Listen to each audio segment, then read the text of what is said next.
Hey guys, welcome back to Will's Garage.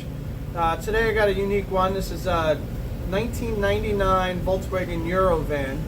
I know if you're in the States, a lot of you guys probably don't even know what these are or ever seen one. I guarantee though, if you're watching this, you'll notice them now. This one in particular has the infamous vr6 motor. This is the 12 valve version. Customer brought it in because they have an open short to positive code for one of the fuel injectors, cylinder 3. When I measure the resistance in the injector, I do see a short, so I think it's somewhere in the harness, but I'm also seeing one of the injectors is reading pretty much an open circuit. So he's also got a bad fuel injector. I think that one is in cylinder 6. So I'm going to show you guys basically how you measure the resistance in the circuit. Now this one's pretty easy. This has a separate fuel injection wiring harness, so I can just disconnect the plug. I can measure it with my multimeter right there. So I'm going to measure all the injectors. And then what we're going to do, since this is pretty difficult to take apart to get to the injectors, I'm going to replace all 6 injectors. I was able to get them relatively cheap online. So I've got an intake gasket set, I've got the injectors, and I'm going to walk you guys through the steps to replace all these injectors. Before we get started though, don't forget to like, subscribe, leave me a comment below. Let me know if there's anything else you guys would like to see. You know, I've said it to a few people. A lot of the work that I show in these videos is stuff that just comes through my shop. So even though I might not be able to do a specific manufacturer or job, you know, as my videos build, I'll be able to tell you like similar videos you can watch to get an idea of, you know, how you might have to take something apart or some of the steps you might need to do. So thanks again everyone that's subscribed so far, and let's get to this.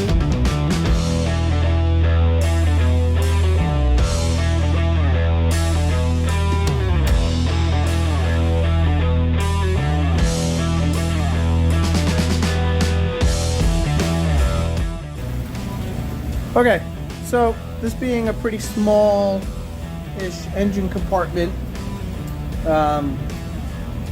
I've got to do what they call service position.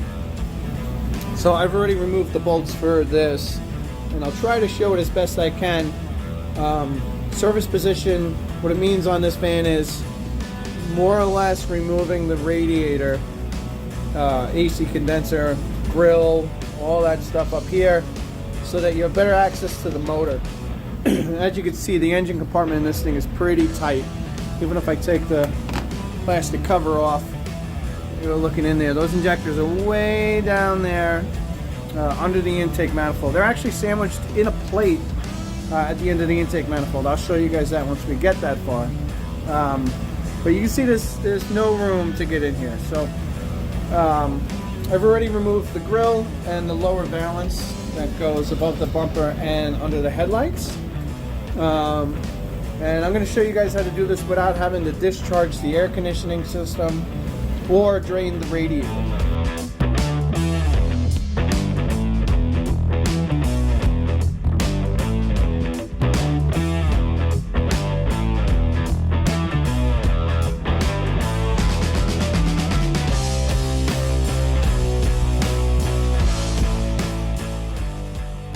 Okay, so I don't know if it showed up well in the camera, but now you can see all this space I get to get right to the intake manifold. And these are just a few of the bolts that I need to take off to get the intake manifold off so I can get to the fuel injectors. And the fuel injector, I don't know if you can see it, there's one of the connectors. It's literally sandwiched in between a plate that goes between the cylinder head, that fuel manifold, and then the upper intake. So this being a 12 valve, there are coil plug wires. You have to be very careful when you pull these off. You don't want to pull them from the wire. You'll pull it out of the extension tube, and then you'll have misfires and all kinds of other issues. There is a special tool for this. I use a pair of needle nose pliers that are made for like hoses and stuff, so they're rounded at the end. Works very good, but make sure you don't grab the silicone because you will tear into it and you will get a misfire. So I'm going to remove the air snorkel, you know, all the obvious electrical connections, vacuum hoses that need to come off. I'm going to remove the throttle cable. I'm going to remove the wires from the cylinders. I'm going to leave it attached to the coil. It's not in my way. And then from there I'm going to start taking off some of the intake bolts. Now I've got to get the secondary air pump out of the way because it is the bracket on there is being held in with one of the intake bolts. So I'll have to take the secondary air pump off so I can get access to the bolts that are underneath of the manifold.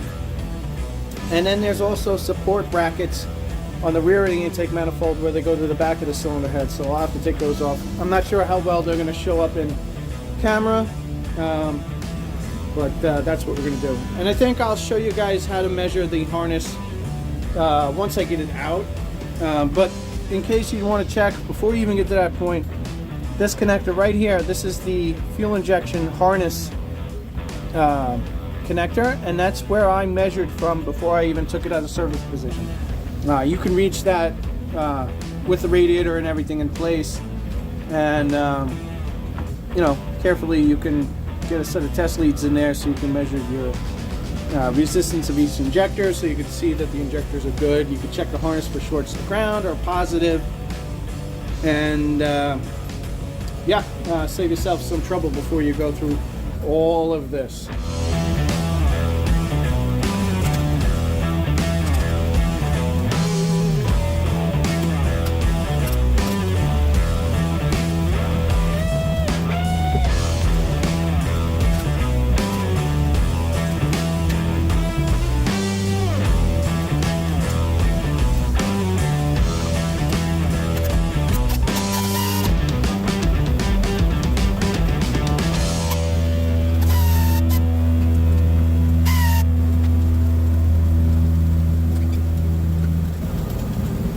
Just for quick reference, these are the needle nose, or the type of needle nose I was referring to. You can see them there, you go. That I used to grab them. They got a slight bend in them, but I just try to grab in the tube the metal portion of that spark plug tube there and pull it out without yanking the wire.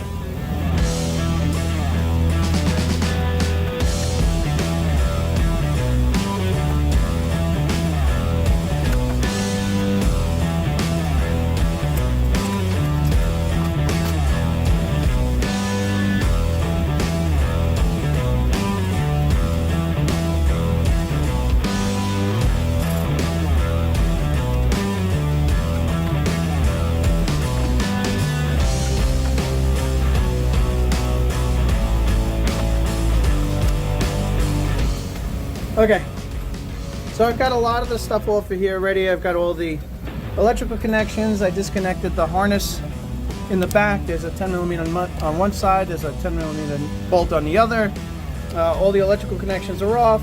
I did leave the breather hose with its coolant tube that runs through it connected. Again, I'm going to try to do this without draining the coolant, discharging the AC system, the power steering cooler, all that. I'm going to leave that alone. I really only need to get the intake manifold up so I can get access to the injectors. So from this point, I'm going to disconnect the secondary air pump, all the connections here. I'm probably going to remove the combi valve, and then I'm going to start taking off the intake manifold bolts. Obviously I got to disconnect the fuel injection connector here, pull it out of the harness. It's really that simple. And oh yeah, disconnect the EGR tube from here. I can leave it attached to the exhaust, that's fine. Get the two brackets on the back, and we'll lift the intake manifold up. So when I come back, I'll have the intake manifold up, and I'll show you how to test the injectors. Okay guys, here's the intake manifold, flipped over. As you can see, I got it off. So this is the injector I'm going to call it an injector manifold. Holds the injectors in. It's bolted to the intake manifold with these two bolts, 6mm Allens. So the intake has to be at least moved enough so you can see these to get them off. The other tricky thing is the lower O-ring set is in this manifold. The other O-ring side goes into the upper intake manifold. So it is going to be a little bit difficult to get these off. Like, you can't just pull each individual injector. You're going to be fighting 6 O-rings to get them off. So if you are going to reuse the injectors, please be very careful. Don't ever pry from the connector area, because it is not strong enough. You will break it, it will damage it, and you'll have a bad injector. The injectors are not cheap unless you go with some weird hokey aftermarket. So I'm not saying it's bad, but just be careful. I mean, you know, it takes a lot of work to get to this point. You don't want to have to do it over again. So I'm going to take these 2 bolts off, get the manifold off, and then I'll get this on the bench and I'll show you how to measure this harness and the injectors.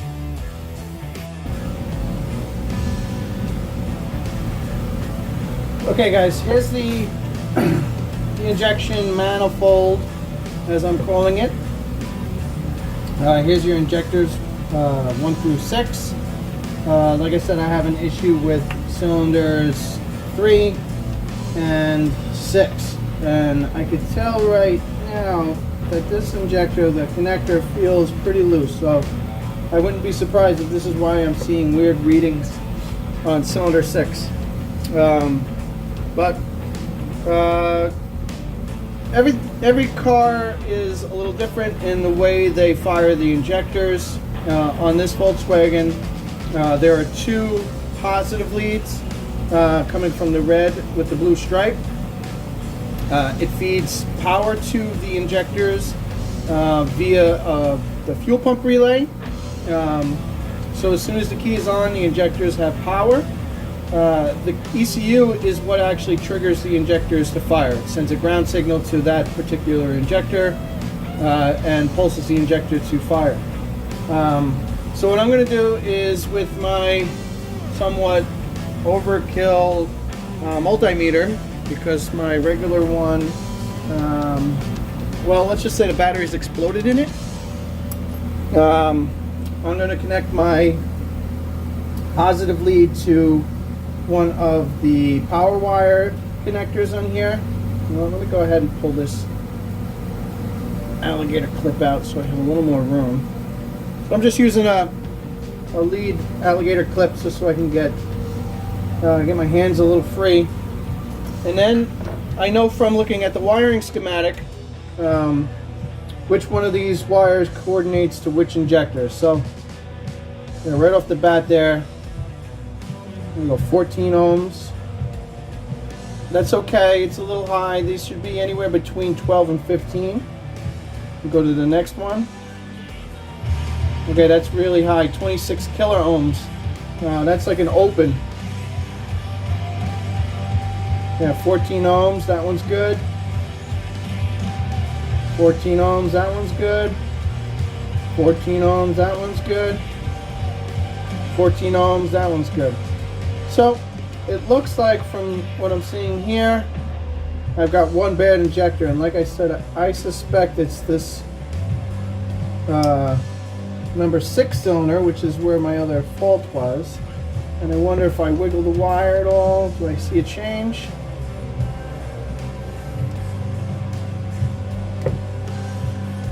No, not really. I mean, it's subtle.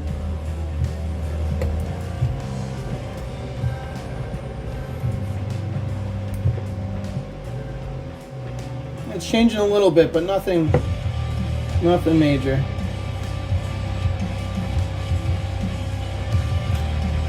So, like I said, I'm going to go ahead and replace all 6 of these injectors. Again, if you're going to reuse the injectors, don't pry from the connector. Find another method of prying these out so that you can get them out without damaging the coil windings.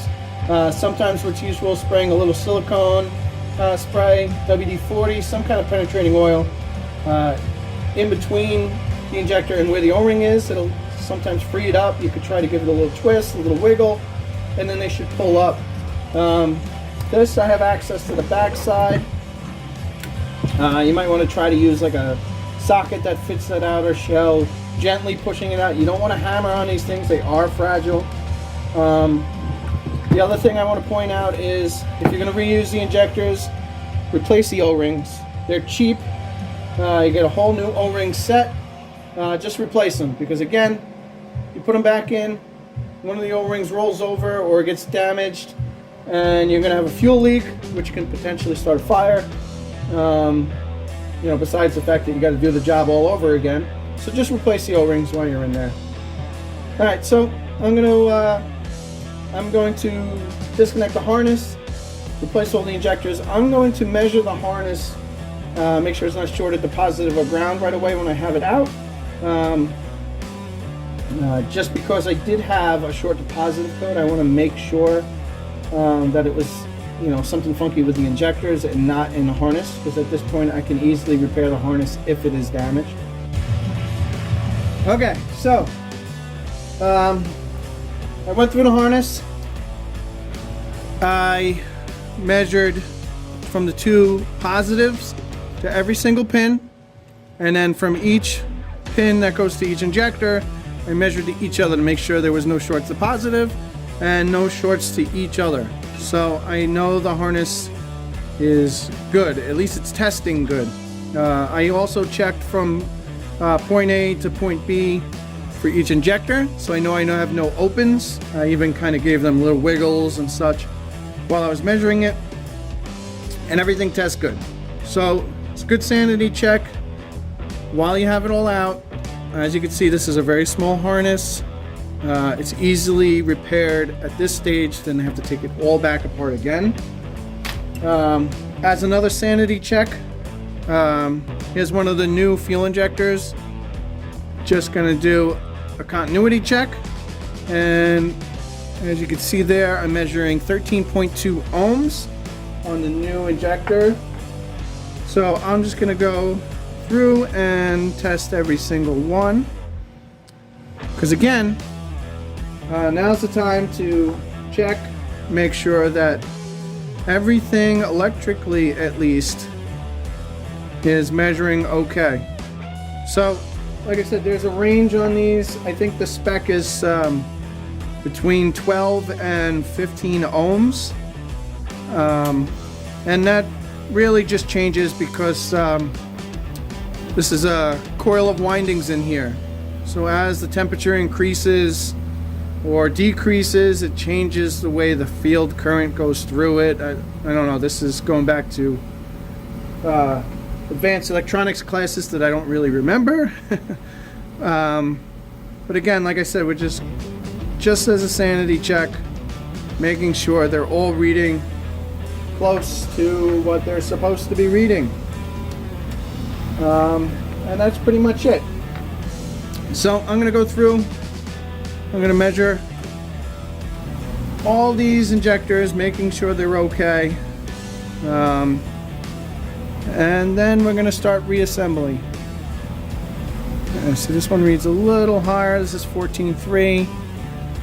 But yeah, like I said, it's still within spec. The other thing I want to point out, where the injectors go into their little ports, you want to make sure these are clean. I use a little wire brush, like a brass wire brush, to clean up in here. Little brake clean and then compress air and make sure everything is clean. You don't want any debris that is going to clog up the injector. I know you probably can't see it on the camera there. See if I can get it to focus. It's not going to focus here. There we go. In that orifice right there is a little filter.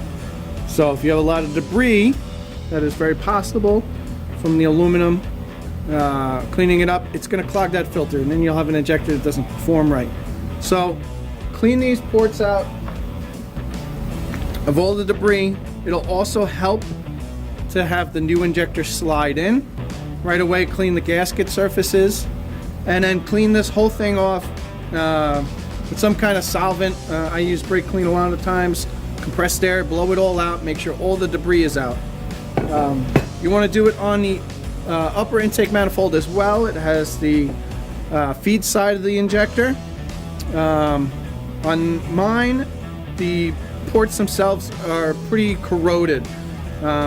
So if I leave that corrosion on there, it's going to make it so the injector O-ring is not going to slide in easily. And I could tell you from experience that this plate has some guide pins on it, and the way the injectors are going up, and this has to sandwich this way, it's got to kind of do one of these up and in motions. And with all 6 injectors, it's going to be pretty hard to get this thing to slide into place properly. So take your time, clean all the ports, both on this plate and the upper intake manifold, and then I'm going to put some kind of grease or lubricant on the O-rings, top and bottom, so that they slide in even easier. Because again, you don't want to be prying on the connector at all, and you don't want to be hammering on the injector. These are very fragile and very expensive. Take your time, clean everything else properly, and you should have no issues. So I'm going to go ahead, I'm going to reassemble these with the injectors, put the harness on, and get it back into the intake manifold, and then I'll show you guys where we're at.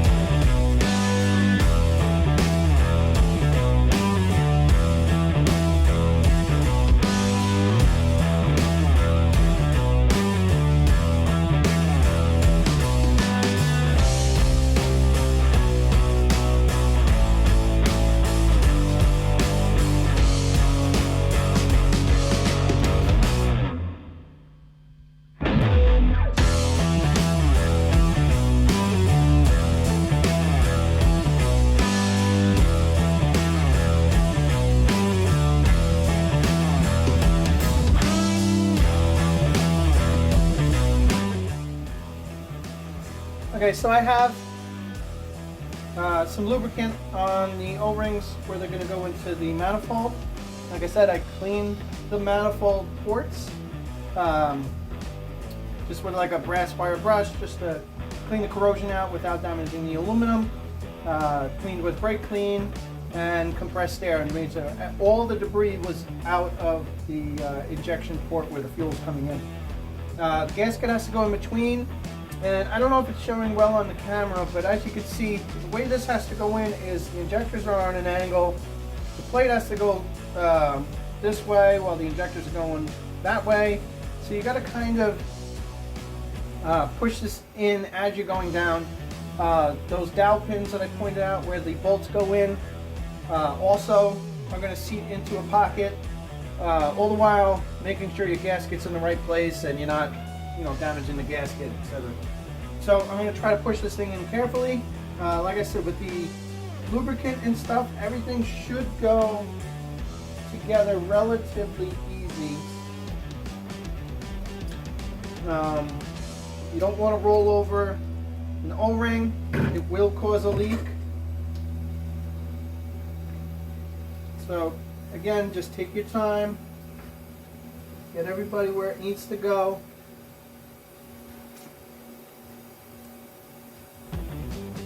And once it's there, you should be able to thread the bolts that hold the plate onto the upper intake manifold in by hand. If you can't, it's misaligned, go back, check, make sure the injectors are going in right, the O-rings aren't rolling over or tearing. Because again, like I said, if you have a tear in an O-ring, you're going to have a fuel leak, and that could lead to a fire besides a poor running vehicle. So take your time. Make sure everything's cleaned, lubricant on the O-rings, and gently get this thing into place. You shouldn't have to use any kind of blunt tool to hammer this thing into place. So again, once they're on, by hand, I'm going to go with a hand ratchet. I don't want to use any kind of power tools here because I want to make sure this thing is seating down nice and evenly, and I could feel if there's any kind of resistance or something just isn't right. So I'm going to go ahead and tighten this thing up. I'm going to replace the O-ring and the gasket here for my combi valve. and I'm going to put the intake back onto the cylinder head. First thing I have to do though, I have to clean the mating surface on the cylinder head so I can get it ready for my other intake gasket. So when I come back, the intake manifold should be on, and I'll go over the steps again to what I need to do to button this up.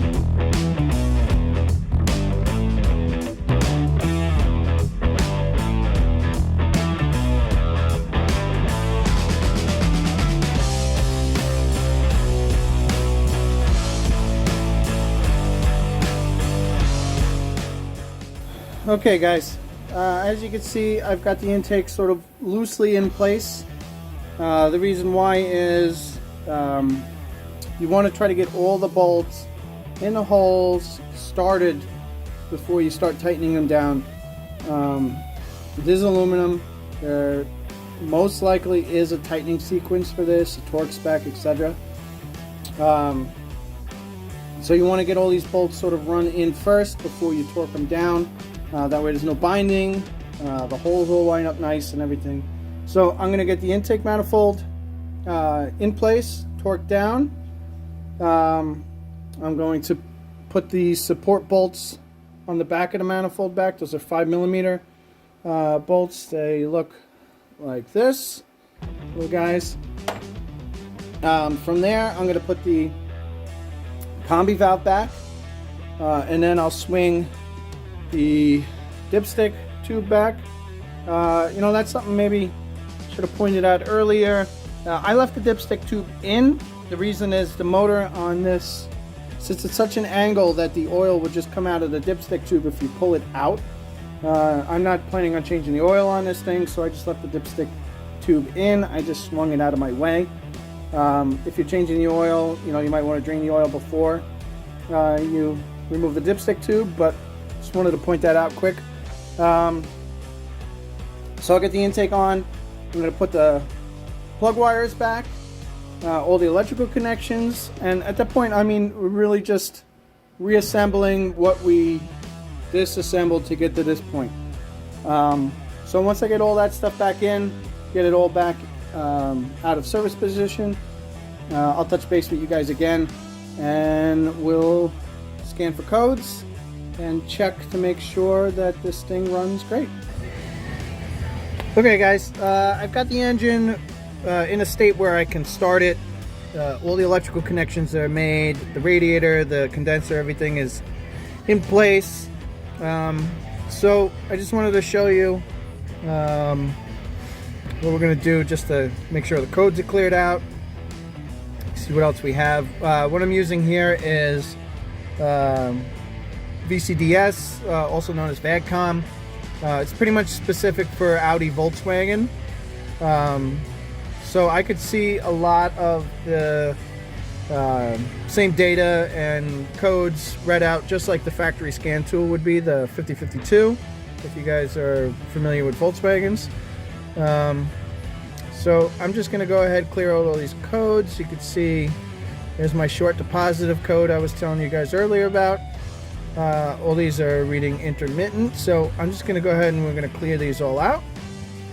If this was a drive-by-wire car, I would go into my basic settings. I'd type 60 into the group and then hit go. What that would do is adapt the throttle blades, or throttle blade I should say, to its all the way closed position, all the way full throttle position, and pretty much as it says, set its basic settings.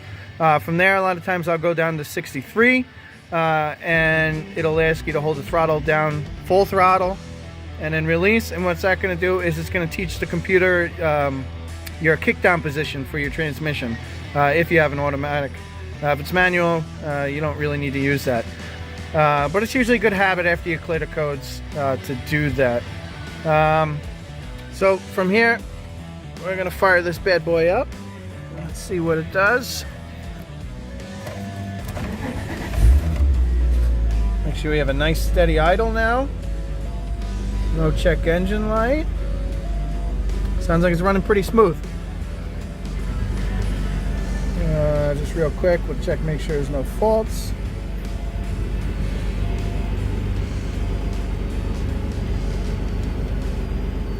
No codes.